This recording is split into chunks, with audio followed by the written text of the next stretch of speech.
Welcome everyone to the first Herbalife Nutrition Institute Masterclass.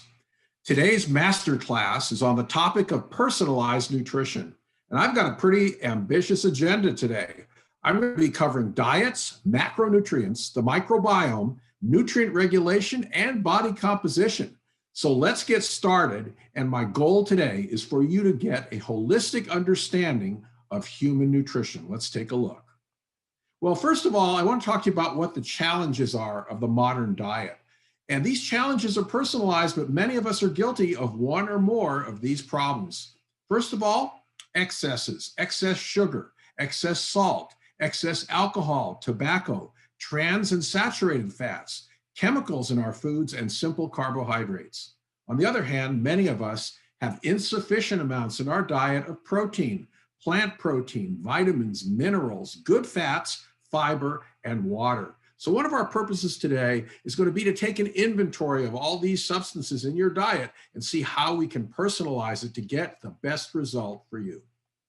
Well, obesity is the result of these imbalances. And as you can see on this slide, this is a global problem affecting many, many different countries with an increase between the years 2000 and projected out to 2030. It's a serious problem. That problem is typified here in the United States. As we look at obesity in America, just between 2000 and 2004, it goes from 30% to 42% in our country, with severe obesity doubling from 4.7 to 9.2%. So this all started back about 1970 to 2010, but clearly it's a global epidemic of obesity, and it's particularly bad here in America. Well, U.S. food habits explain some of this. If we look at the U.S. food habits between 1970 and 2010, what we see are lots of starchy foods: white bread, cereals, pasta, rice, potatoes, beans, and chestnuts. Chestnuts, not so much, mostly a Christmas thing, but starchy foods, clearly a problem. If we look at what Americans ate between 1970 and 2010, they ate 505 more calories per day on average in 2010 than in 1970. That's 2,544 versus 2,039 calories per day. So the increases were for grains such as white bread, 409 calories in 1970, 582 calories in 2010. Oil and dairy fats went up from 346 to 589 calories, and added sugars went from 333 to 367 calories. So we could see this pattern of foods that promoted obesity. And what did the United States government do in 1992? Well, they approved what's known as the U.S. Department of Agriculture Food Pyramid. Now, I don't blame the advisors who did this. This was a really good effort on their part, because actually the food manufacturers wanted to turn the pyramid upside down so it would be facing downwards with a less of the oils and things at the bottom. But in fact, what they ended up with was recommending more starches and grains at the bottom, 6 to 11 servings, without differentiating between whole grains and refined grains. As we'll talk about, that's an important distinction. The next level up was fruits and vegetables, and they divided those into 2 to 4 fruits and 3 to 5 of vegetables. If you combine those two, they really belong on the bottom of this advising pyramid. As we go up, they show meat and poultry and dairy products with their own groups. And then at the top, salts, sweets, oils, and fats, which then dribble down through the pyramid as there are hidden fats and hidden sugar in our food supply. Now, this was updated after a lot of controversy into what's called mypyramid.gov. And that one included steps to a healthier you. So we have this individual climbing these stairs and exercising. Well, that's a nice addition.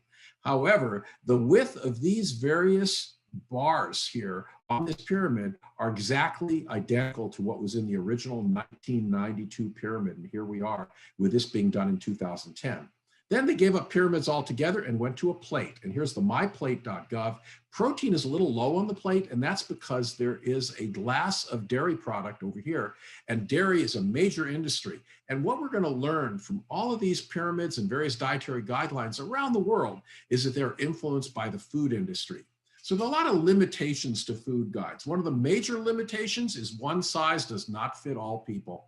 You have particular needs for your protein, for your carbohydrate, for your fats. And we're going to talk about how that fits to your body. And beyond that personalization, there's balance in the rest of the diet. It becomes quite complex as we start to learn more about genomics, epigenomics, the effects of the microbiome, and more personalization linked to other factors.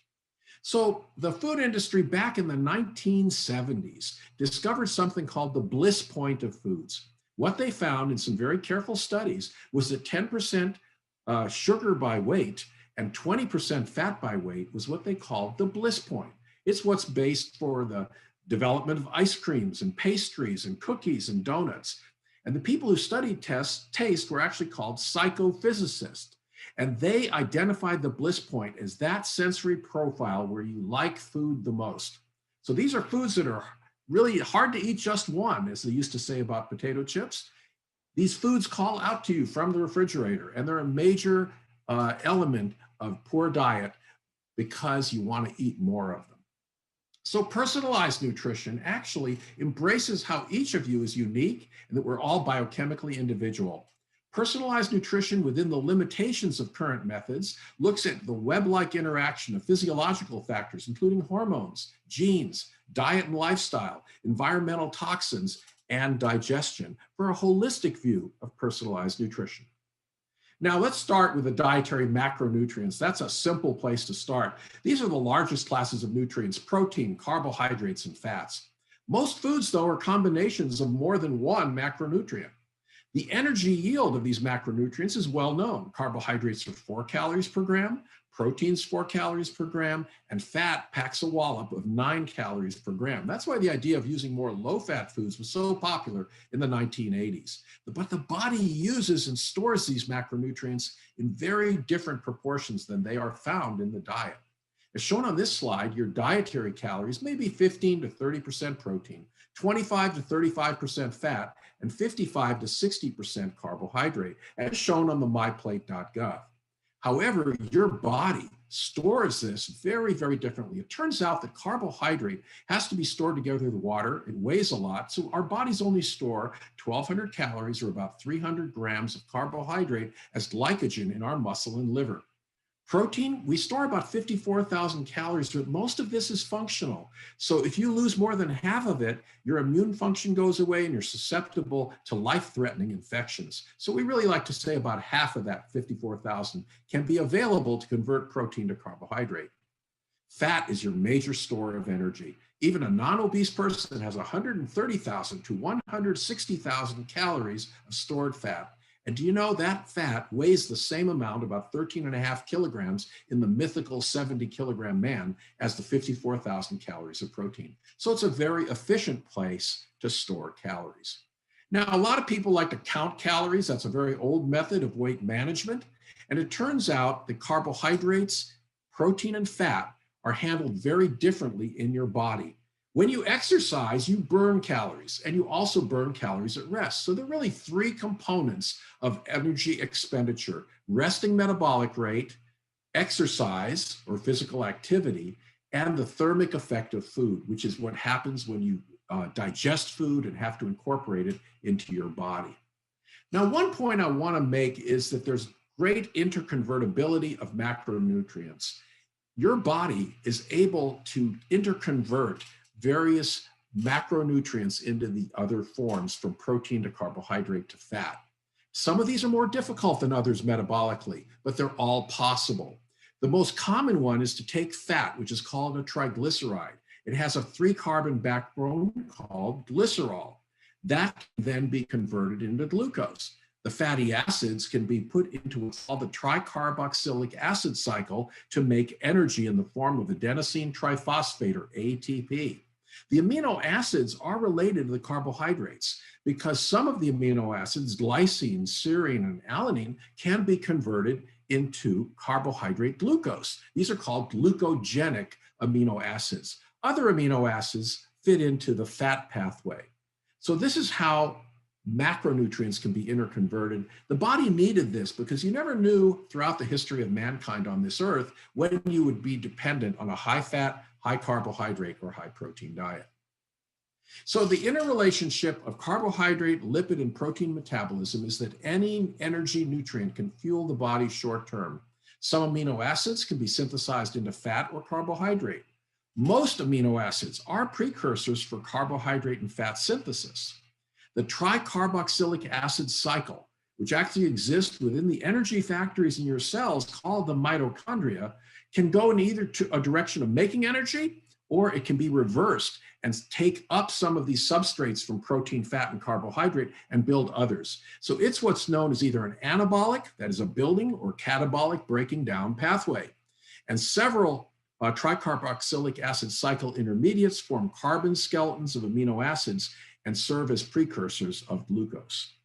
Protein, unlike carbohydrate and fat, is a dynamic nutrient. What do I mean by that? What I mean is that instead of just being taken up and stored if there's too much, protein is constantly being broken down and built back up again. The protein in your food is digested in the intestine into what are called amino acids. There are 21 common amino acids, and of these, 9 are what are known as essential, which means your body can't make them. You have to get them in your diet, just like vitamins and minerals.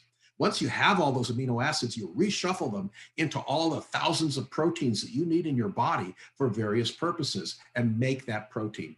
So therefore, as we look at the diet, it's important to analyze, do you have the right amounts of essential and non-essential amino acids in the proteins you eat?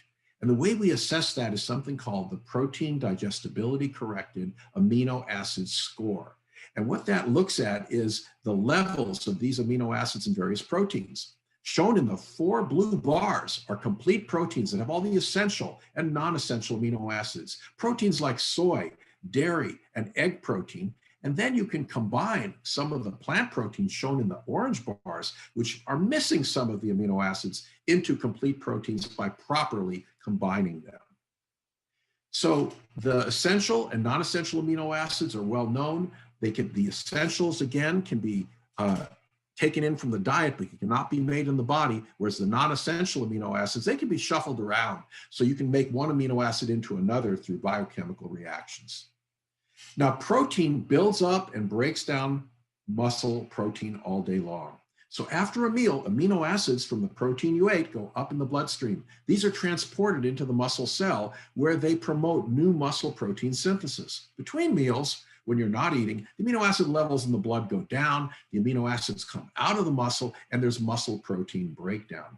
So you need to have a proper balance of protein with every meal and after exercise, as we'll talk about. And breakfast protein is particularly important because you've not been building protein all night while you were asleep. Now, to maintain muscle, you also need exercise. People who are sedentary can lose as much as 3 to 5% of their muscle mass every 10 years after the age of 30. Even if you're active, you're still going to have some muscle loss with aging. But the right amount of protein and regular exercise, resistance exercise, aerobic exercise, along with increased protein, can reverse some of these changes of aging. So remember to have 20 or more grams of protein within 30 minutes to 1 hour after a 30 to 45-minute exercise session.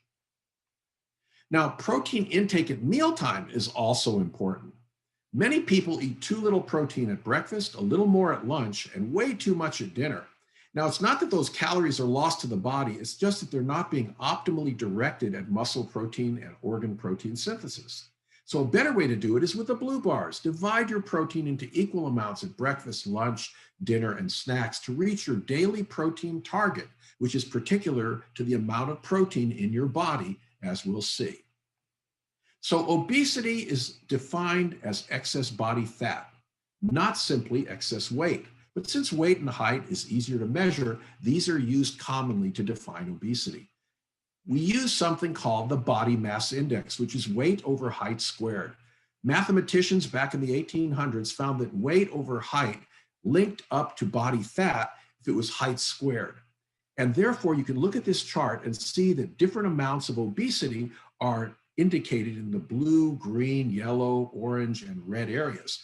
And as you get heavier, the body mass index goes up. So a normal body mass index is under 25. Below 18.5 is underweight. Overweight is 25 to 29.9. Obese is 30 to 35, and extremely obese is over 35. Now, these averages are for a typical population, but they've been adjusted in areas like Southeast Asia and China, where people tend to have more concentration of upper body fat and not quite so much body fat all over their body. So how do you calculate your body mass index? Well, you just take your mass in pounds divided by height squared in inches and multiply by 703, or you can take your mass in kilograms divided by height in meters squared and multiply by 703. Now, you can also calculate or estimate the amount of body fat in kilograms by using the equations on this slide. And these were developed by Garrow and Webster. These are well-known equations based, again, on this body mass index estimation. But the errors in estimation are approximately 4.2 kilograms for men and 5.8 kilograms of fat for women. And why where these errors come from? They come from the fact that people have different amounts of lean body mass, which is really an important part of personalization. Lean body mass, or what's known as fat-free mass, determines how many calories you burn at rest, such as when you're listening to this talk. The more lean body mass you have, the higher your metabolism is at rest. Let me give you an example. Say a man has 150 pounds of lean, he burns 2,100 calories per day. His wife, who has about 100 pounds of lean, burns only 1,400 calories per day. They both go on the same diet. Now the husband starts losing weight, and the wife can't lose a pound on a 1,500 calorie diet. Well, the husband turns to his wife and says, you know, honey, your problem is you have no willpower. Her real problem is she has a lower metabolism, so therefore it's harder for her to lose weight on that same diet where the husband is losing weight because he has a higher metabolism due to higher lean body mass. How do we measure that practically? Well, you can use bioimpedance analysis. This is a method where you put a very tiny electrical current through the body, and a machine has a computer in it that looks at the percent lean, because lean is mostly water and it conducts electricity. Fat is an insulator and it does not. Now, there are other things that are neither lean or fat, and that's the bone mineral. And so the body has to be estimated using some various mathematical equations. So again, this is an estimate, but it's a very practical estimate, and it's much more accurate than the body mass index, which we indicated has that 4 to 6 kilogram error involved. Another great way to use the principles we used in bioelectrical impedance, but also get a picture of where the fat is located, is called magnetic resonance imaging. And this is a method where radio waves produced by a coil are aimed toward the body, and the radio waves create magnetism within the tissues of the body so that the water behaves very differently than the fat. And this actually creates a picture shown on the right side of this graph. And basically what you have here is an MRI of fat in a 6-foot man who has normal body mass index, but excess yellow internal fat around the intestines and in the liver. And Dr. Jimmy Bell in England showed that 40% of people in London had excess body fat inside their body, even at a normal body mass index. And he called this thin on the outside, fat on the inside. And he even studied people who had the same waist size, but different amounts of abdominal fat. Here are 6 individuals, all with a 33-inch waist, but some have much more fat than others. The one with more white coloring on there, that's more fat. And then in addition to that, he found that 40% have mild infiltration of liver fat. So that once the fat in your blood gets to a certain excessive level, it's stored in your liver. This is a normal function of liver. However, in many cases, this fatty liver can lead to further liver issues in the future. Now, other methods of body composition research methods include total body potassium, this X-ray scan of the body called dual energy X-ray absorptiometry, underwater weighing, which a lot of physical education departments used to do. It's not a very accurate method because as you float in the water, there's air in your lungs. And then this has been changed to something called the bod pod, where you sit inside a chamber and displace air and sit on a seat that is also a scale.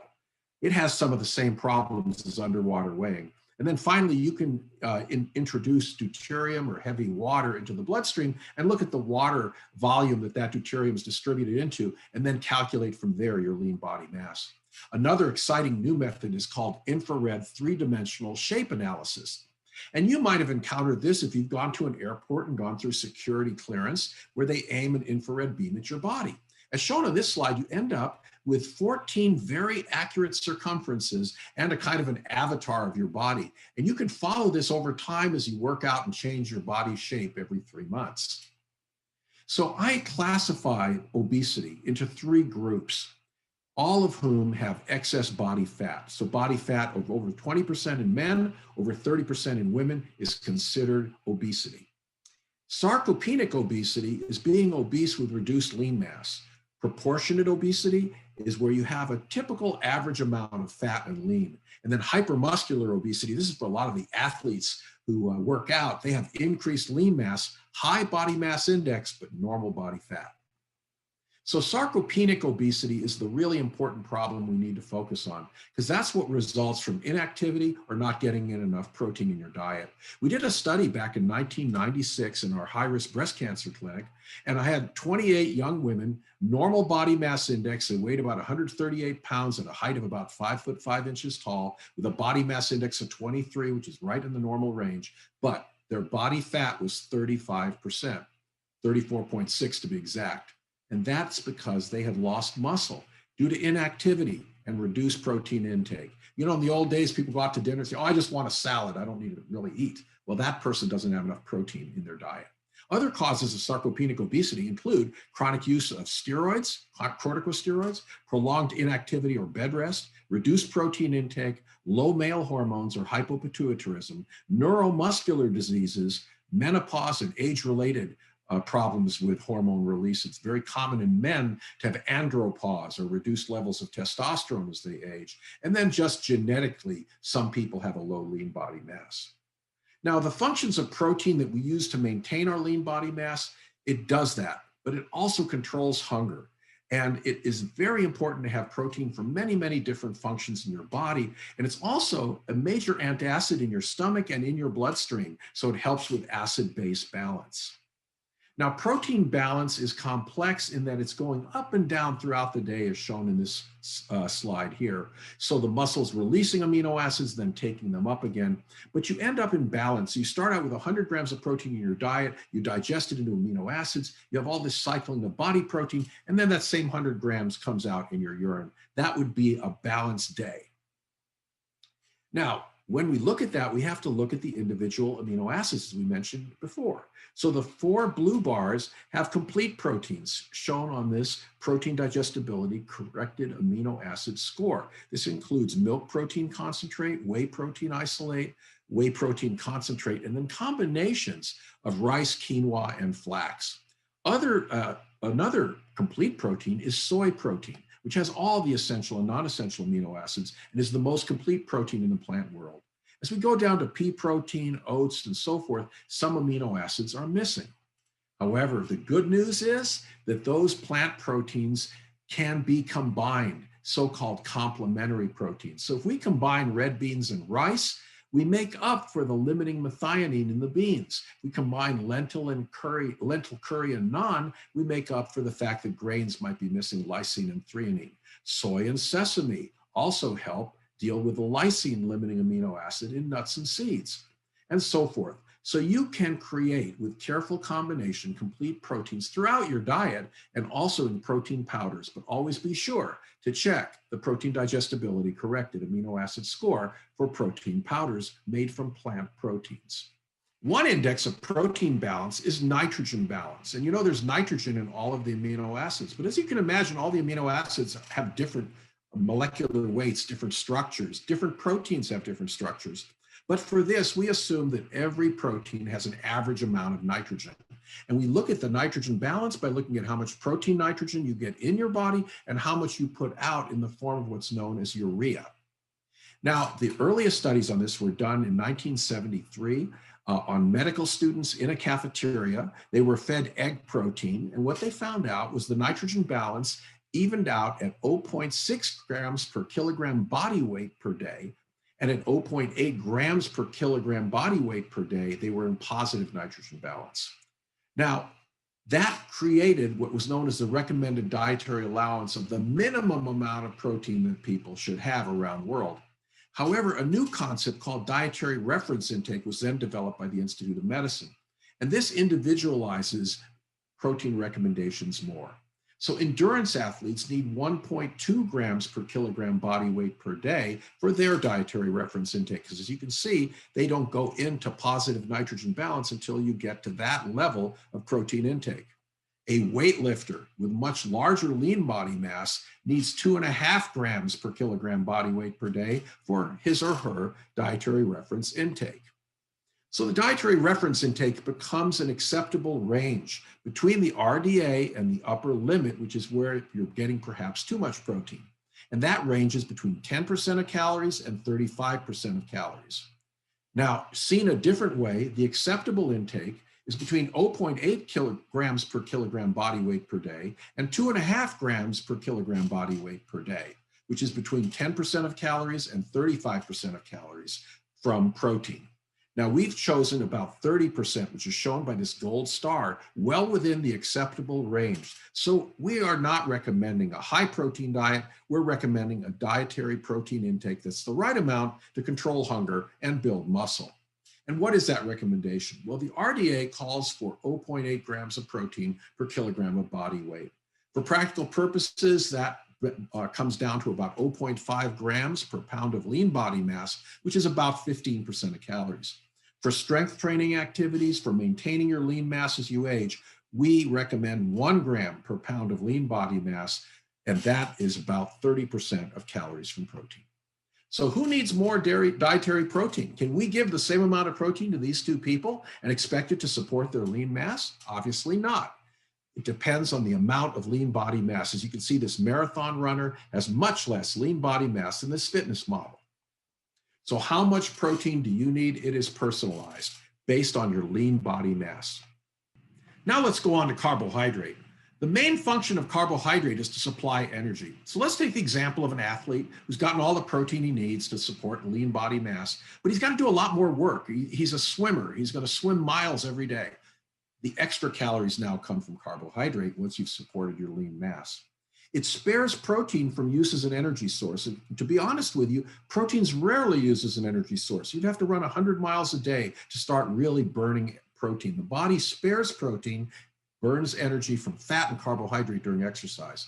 And the other function of carbohydrate, especially the simple carbohydrate sugar, is to provide flavor and sweetness to foods.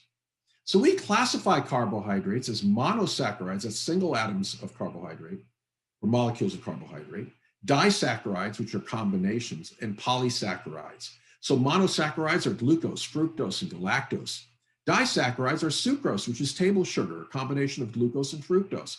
Lactose, or milk sugar, a combination of glucose and galactose, and maltose, found in starches. Polysaccharides include starches that have longer combinations of glucose, glycogen, and maltodextrin. Complex carbohydrates include most dietary fibers, and these are divided into two groups. The soluble fibers that are not digested by us as humans, but by the bacteria in our gut, the microbiome.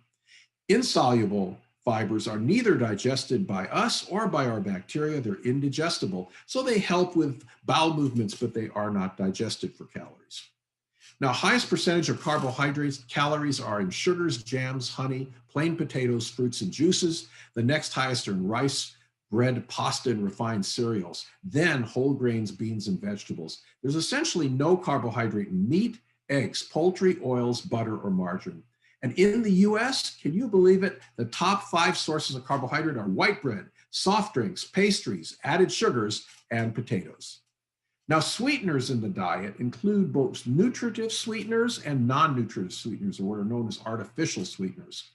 Sugars and sugar alcohols are the typical nutritive sweeteners. The primary source of sugar is high fructose corn syrup in a lot of foods. This is what's found in colas and other soft drinks. There's no advantage to honey, brown sugar, maple syrup. In fact, there are 61 names for sugar on labels of foods because they want to hide the fact that there's sugar in those foods. Now, sugar alcohols you may be familiar with, and sugar-free gums. They have an advantage for tooth decay because the sugar is not available to the bacteria in the mouth to convert them into acid, but they do get digested ultimately by your gut bacteria, and they have calories. These include sorbitol, mannitol, xylitol, and erythritol. Non-nutritive sweeteners are the artificial sweeteners. And what you notice about these is they're all much sweeter than sugar. Saccharin is 300 times sweeter, aspartame 200 times sweeter, sucralose 600 times sweeter. And so what you find with all of these artificial sweeteners is that when you have a packet of them, they put a little bit of sand in there so it'll sound like sugar when you move the packet, but they are very, very sweet. And they're often sweeter than the same amount of sugar that you would put into coffee. So in a way, they can trigger overuse of sweeteners in the diet. They are okay when they're used to balance the sweetness in a food, but if you're adding them yourself and making things extra sweet, you're going to have a problem. Now, some researchers have found that these have an effect on the microbiome because the microbiome uses sugar as a fuel to grow. So when you put artificial sweeteners in, there's less sugar present. This is also true for stevia, which is a so-called natural sweetener that comes from leaves. It has a particular compound in it that does look sweeter to the body, but it's 250 to 300 times sweeter than sugar. And all of these have a similar use in the diet. So as I said, sugar is sugar. 61 different names for sugar on food labels: agave, apple juice concentrate, high fructose corn syrup, molasses, maple syrup, table sugar, and honey. All of these have different amounts of sweetness, but they're all forms of sugar. Let's take a closer look at non-nutritive sweeteners. You know, saccharin is the oldest artificial sweetener. And there's always been the rumor that it caused bladder cancer. And this was reported in some rat experiments, which were subsequently debunked, and population studies don't support it. So saccharin does not cause bladder cancer. Aspartame is made from two amino acids, aspartic acid and phenylalanine. It was actually discovered in the laboratory by a biochemist who touched these two amino acids to his tongue and found they were sweet. Not good lab practice, but he made a discovery of aspartame. It has to be avoided by people with a genetic disease called phenylketonuria. And these people cannot have phenylalanine. And you'll notice that particular warning on diet sodas and things like that. Asulfame K is primarily used with other sweeteners in soda. And sucralose is a really interesting one because remember I told you sucrose or table sugar is made from one atom of glucose, one molecule of fructose. They are bound together, but if you put big chlorine atoms in the middle, no enzyme can get to it, not a human enzyme and not a bacterial enzyme. So this is essentially goes through the body unchanged, no calories are obtained, but you have the sweetness. And you can cook with this as well. Now, sucralose has been said on the internet to be absorbed. All that's not true.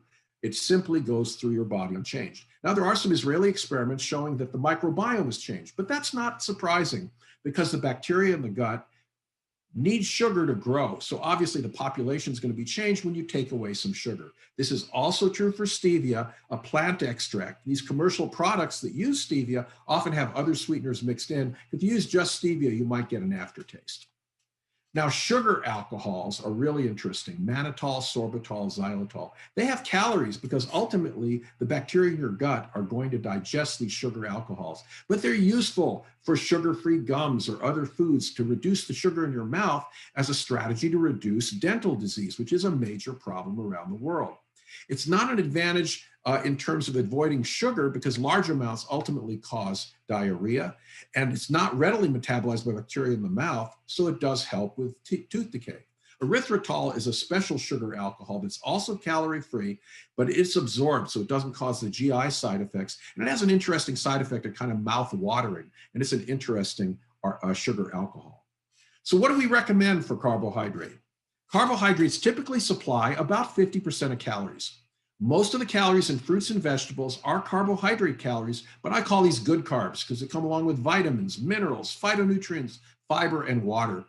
Use fruits and vegetables to meet your carbohydrate needs, 50 to 70 calories per 100 grams, and I like to recommend 7 servings a day of fruits and vegetables. Then add limited amounts of whole grains, so about 250 calories per cup, to help meet your calorie needs. And of course, burn off those calories through exercise because the extra calories from carbohydrates will be stored as fat in your body.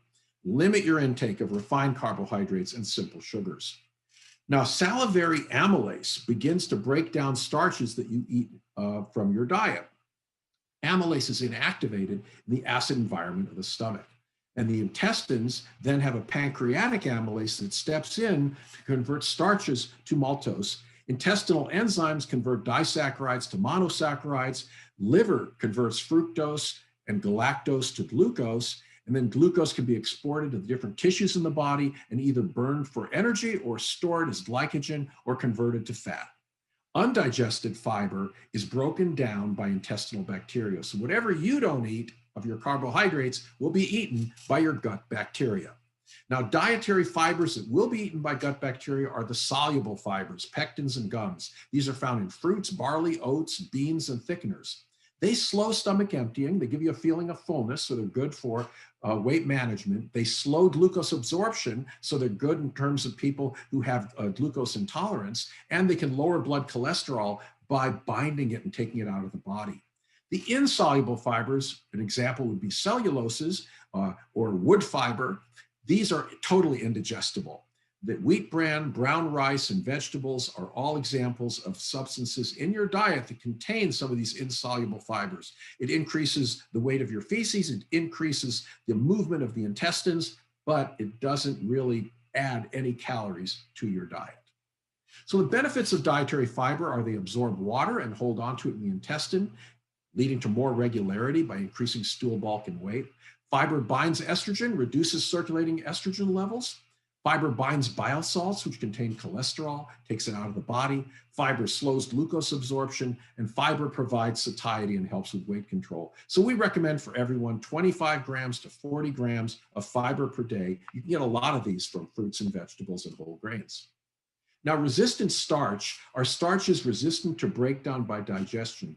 They contribute bulk, but also, like soluble fiber, are digested by the bacteria. Fermentation of resistant starch produces beneficial fatty acids like acetate, propionate, and butyrate. The result is less growth of pathogenic bacteria in your gut, so it has a very good benefit for your body. This is found in unripe bananas, navy beans, lentils, barley, and whole grain breads. So when you go to the store and get bananas, try to get number 4 or 5, because as the banana gets ripe, it makes more sugar, and this resistant starch is converted to sugar by many of the metabolic processes in the banana as it ripens.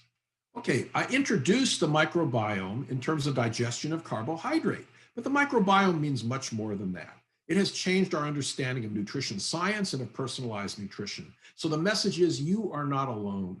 You are carrying 14 trillion bacteria in and on your body. The majority of these bacteria are in your GI tract, in your colon, where they metabolize these fibers, these soluble fibers we've been talking about. So the gut bacteria eat what you do not digest and make substances that are absorbed into the blood and circulate to all the cells and organs of your body. So you can actually think of the microbiome as a forgotten organ which interacts with the rest of your body.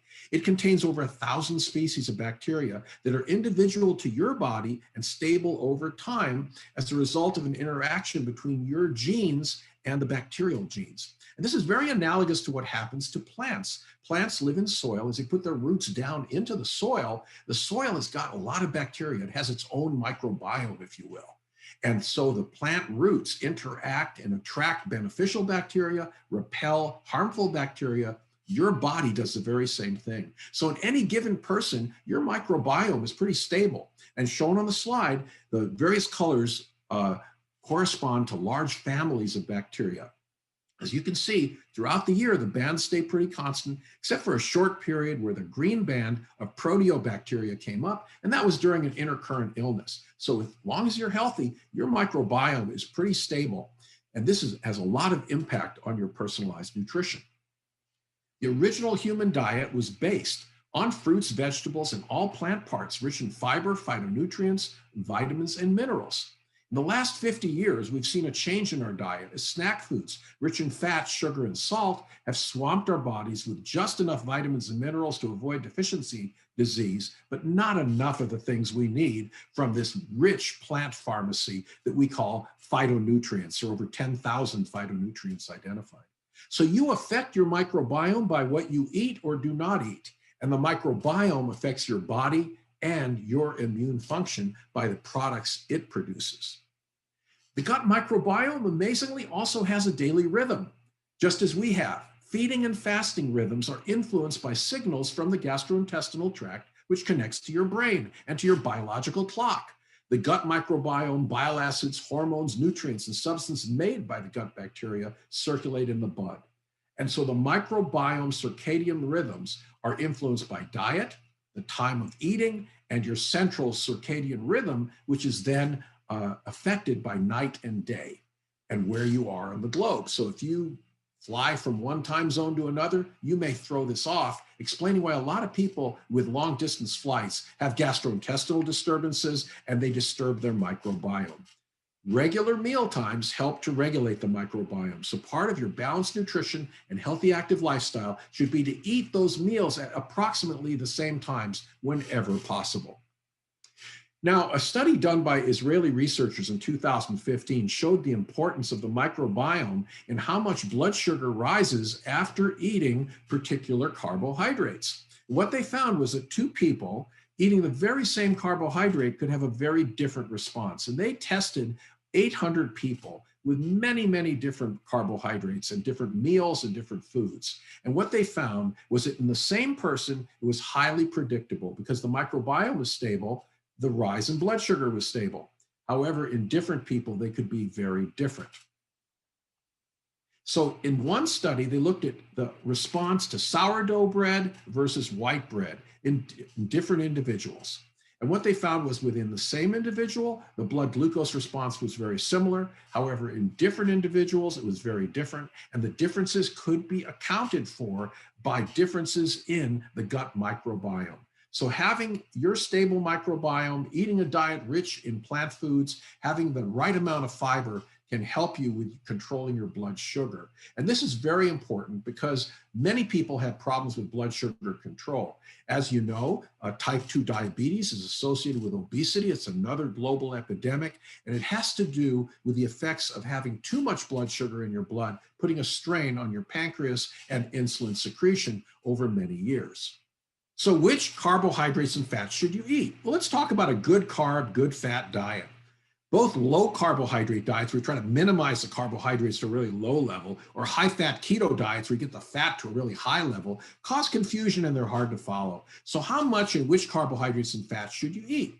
Well, choose carbohydrates that have what's known as a low glycemic index, or GI, at meals. That means that the rise in blood sugar, as shown on the slide, is going to be lower than a so-called high glycemic index diet, which would be the high refined carbohydrates or high sugar foods. The rapidly absorbed sugars are good for you during exercise in limited amounts, such as in a sports drink, but you want to have most of your diet provide carbohydrates with low glycemic index, including products like protein powders, which have a low glycemic index. So choose your fats carefully as well. Use olive oil and avocado oil for cooking. Try to avoid vegetable oils high in omega-6 fats, and then have ocean caught fish or take fish oil supplements while eating a low-fat diet to maximize the effects of the added fish oils in your supplements. Well, we've talked about glycemic index, which indicates how much blood sugar rises after eating a particular food, but it's also important to understand glycemic load, at least for researchers in this field. Now, the glycemic load is determined by multiplying the glycemic index by the number of grams in the particular food you're eating divided by 100. And this glycemic load actually clarifies certain problems relative to weight management. For example, let's look at carrots and carrot juice. A carrot has relatively low calories, but the sugar in the carrot has actually got a high glycemic index, but you get very little of it in a single carrot. If you take 2.5 carrots and make a glass of orange juice, now you've got a high glycemic index and a high glycemic load. Whereas with a carrot, you've got a high glycemic index, but a low glycemic load. This applies to lots of foods in the diet, but as you can imagine, the numbers become very complex, so it's easier to just choose low glycemic index fruits and vegetables. Now, color is another important way to encourage more fruit and vegetable intake. Most Americans eat only 3 servings, and I like to joke it's iceberg lettuce, French fries, and ketchup.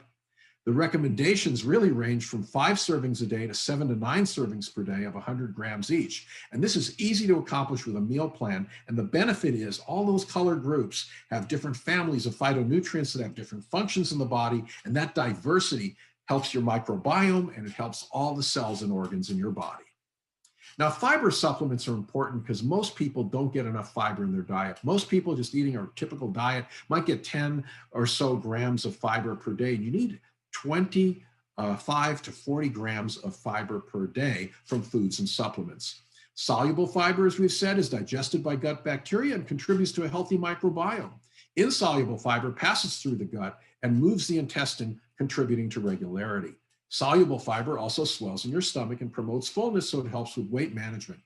Adding fiber or fiber-rich fruits to your protein-rich shake can make it thicker and more filling, so have fiber as part of your diet. Now, to prove this, there was a study called the Diogenes study. Diogenes was a man who held a lantern looking for an honest man. That's what they named the study. But in fact, it's a diet study, which also included some genetic studies. I guess that's where they got it from. But it was in 8 European countries. It was a randomized, controlled, multi-center trial. And what they did was they randomized people who had lost weight over a period of time of 12 weeks on a very low-calorie diet. And then after they lost the weight, they took the successful weight losers and randomize them to 5 different diets, including a controlled government-advised diet and every combination of low protein at 15%, or what they called high protein at 30%, which is our recommendation, and low or high glycemic index. And what they found was the only group that did not regain their weight over a 6-month period was the high protein, low glycemic index group. So this showed that protein and good carbs work together at constant fat intake for weight maintenance. Very important insight that came from this 8-country study. Now, fats in foods, meats, dairies, poultry, and fish, butter, margarine, mayonnaise, they all have different fats, as do nuts, avocados, and coconut.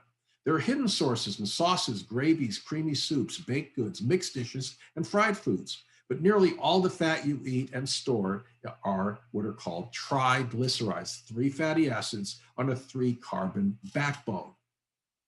So the types of fats are either saturated, polyunsaturated, or monounsaturated fats, and they are often found together in the same food because there are 3 fatty acids. So we name the fats by the preponderance of what type of fatty acids they have. That sometimes leads to some confusion, but all fats, whether they're healthy or unhealthy, contain 9 calories per gram, and excess fat is stored as body fat. So when it comes to fat, you are what you eat, and I can take a sample of your body fat and tell what types of fat you've been eating over the last 2 years. It takes 2 years to turn over your fat. Last one in is first one out. Physical properties of fats are also important. Straight chain fatty acids are solid at room temperature, as in butter that you're familiar with. Unsaturated fats have kinks in them and tend to be softer or liquid at room temperature, like vegetable oils. Hydrogenated fats are made by chemically driving hydrogen into these polyunsaturated fats, making what are called trans fats. And these were originally used to replace lard in French fries. So in the 1950s, French fries actually contained lard. They just stick up in those little boxes and they would stand up at room temperature because the fat was solid.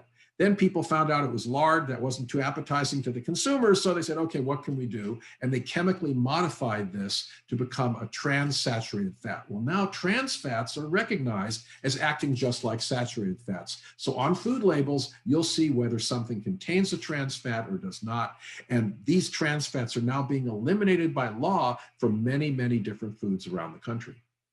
So here's a triglyceride chemical structure. And what you can see is a 3-carbon backbone, that is glycerol, which, 6 carbons would be glucose. This is half of a glucose molecule. And attached to those carbons are 3 fatty acids. And these 3 fatty acids could be of the different categories of unsaturated, saturated, monounsaturated, et cetera. And these are all the different types. Now, within the polyunsaturated group on this chart, you'll see there are omega-3 fatty acids and omega-6 fatty acids. They're named by the number of double bonds from one end of the molecule before you get to the first double bond, the number of carbons, rather, from one end of the molecule. So if it's 3 over, that's omega-3, 6 over is omega-6. These share enzymes and either become pro-inflammatory or anti-inflammatory mediators called eicosanoids. A separate category are monounsaturated. Those are called omega-9 fatty acids because the first double bond occurs 9 carbons from one end of the molecule. Saturated fats are a totally different group. Now let's look at omega-6 versus omega-3 polyunsaturated fats. As you can see, here are a bunch of enzymes that lengthen and desaturate these fats. So they go from 18 carbon to 20 or 22 carbon fatty acids that are either pro-inflammatory or anti-inflammatory because they're used to form eicosanoids such as prostaglandins, leukotrienes, and thromboxanes, which affect blood pressure, respiratory function, and blood clotting. So if we look at dietary fats and oils, we can see a wide range of omega-3 and omega-6 fatty acids, as well as monounsaturated or saturated fats. And so when we name a dietary fat saturated or unsaturated, we're really covering up some of what's going on inside that fat. So if we look at coconut oil, for example, it's highly saturated, 87% saturated fatty acids, but it does contain 2% of a polyunsaturated. The other end of the spectrum, corn oil. In vegetable oils, 58% omega-6. It's a very rich source of omega-6. So when you lower your total fat intake, you're reducing omega-6 fatty acids in your diet when you're reducing some of these fats that contain a lot of this linoleic acid, an 18-carbon omega-6 fatty acid. Now, the omega-6 to omega-3 ratios have varied in human populations. The original Paleolithic or Stone Age diet, the omega-6, omega-3 ratio was about 0.8. And that's because there are fats in plant foods, and man evolved on plants, leaves, roots, stems, all kinds of stuff, very little amount of fat, and kind of a balance between omega-6 and omega-3. Now in Greece, prior to 1960, the so-called Mediterranean diet had a balance between 1.0 and 2.0 of omega-6 to omega-3. The current US diet, because we've taken corn oil and stripped out the omega-3s to give it more shelf life, our diet of vegetable oils, whether it's cottonseed or corn oil, safflower oils, these all have a high omega-6 to omega-3 ratio. And so in Europe and the UK, it's 15. Now, if you look at Japan, they eat a very low-fat diet, rich in seafood, fruits and vegetables, soy protein, and their ratio is only about 4. Now, a doctor in Michigan developed what he called the highly unsaturated fatty acid ratios. And so instead of looking at all the fatty acids, including the 18 carbon, he restricts his analysis to those greater than 20 carbons. And the reason for that is that humans do convert to these levels, and the 18 carbon and 16 carbon are really irrelevant to what happens in the heart and in the blood vessels. And so when we look at a correlation of the proportion of omega-6 fatty acids greater than 20 carbons to omega-3, we find that the highest levels are in the US, and they have the highest risk of cardiovascular disease. As we go down to Japan and Greenland, we see much lower ratios, and of course they have a much lower amount. Now it's a proportion, not a ratio, and that is the proper way to look at it, because if you just use the ratio, you end up with a curvilinear relationship of risk. And this is something that Dr. Bill Lanz, who is a famous professor, was at the University of Michigan for more than 30 years. I invited him as a visiting professor to UCLA, and over the salad, this professor lectured me and said, David, it's not a ratio, it's a proportion. And you actually look at chemical equations, that's what they do. So you take the amount of omega-6 over the total omega-6 plus omega-3, that's how you get the proportion, and it's not a ratio. So fat intake recommendations, aim for about 20% of fat calories. Plant foods have an excellent ratio of omega-6 to omega-3, about 1:1. Diets high in vegetable fats have a very unbalanced ratio of omega-6 to omega-3, about 20:1. This is what you're going to find in your processed foods, your fried foods, all kinds of frozen foods. Keep added fats also to a minimum, especially when you're cooking. Spray on your fats. Try to use olive oil, which is a monounsaturated fats. The healthiest fats, omega-3 and omega-9, are found in fish, tree nuts, olive oil, and avocado, which is a great substitute for salad dressing. Now, we need fat. Body stores of fat in a lean 70-kilogram man are about 120,000, 130,000, 160,000 calories. And why do we need that? Because during starvation, the big guy on his Harley that gets lost in the desert is going to outlast the guy who's been running in the desert, because he has more body fat and he can survive for a much longer period of time by using the energy in that stored fat. And that's the real reason why obesity is so common. Fat was good for us until we got to this modern diet that's full of these snack foods and French fries and too much sugar.